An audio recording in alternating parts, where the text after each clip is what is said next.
நலம் காக்கும் ஸ்டாலின், உங்கள் குடும்பத்தின் நலன் அரசின் பொறுப்பு. தேசிய ஜனநாயக கூட்டணியின் சார்பாக குடியரசு துணைத் தலைவர் வேட்பாளராக தமிழகத்தைச் சேர்ந்த CP ராதாகிருஷ்ணன் அறிவிக்கப்பட்டிருக்கிறார்.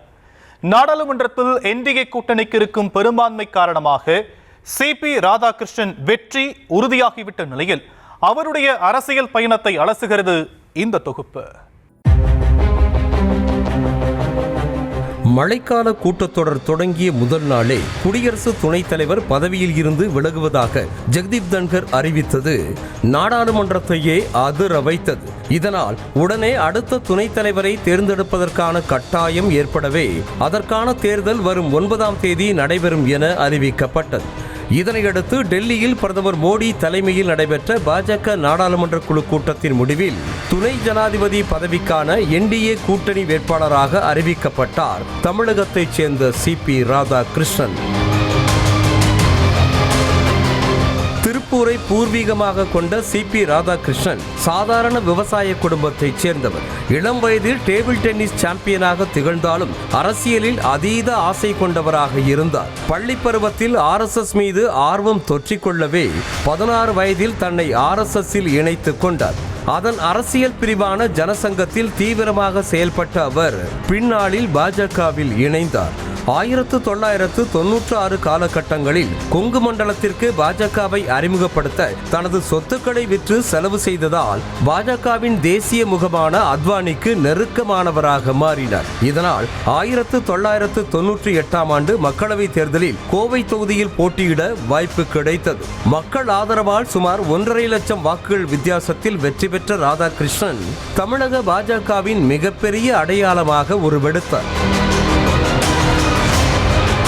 தொடர்ந்து 1999ஆம் ஆண்டு நடைபெற்ற தேர்தலிலும் இந்திய கம்யூனிஸ்ட் கட்சியின் முதுபெரும் தலைவரான நல்லக்கண்ணுவை வீழ்த்தி தனது பலத்தை நிரூபித்தார். ஆனால் அதன் பின்னர் நடந்த தேர்தல்களில் அவரால் சோபிக்க முடியவில்லை.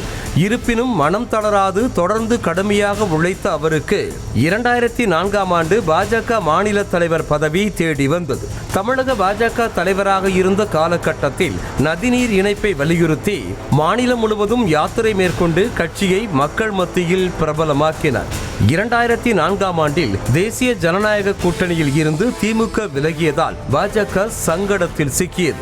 அந்த நேரத்தில் மற்றொரு திராவிட இயக்கத்தை கட்டியாண்ட ஜெயலலிதாவை சந்தித்து பேசி பாஜக அதிமுக கூட்டணி அமைய அடித்தளம் அமைத்து கொடுத்தார்.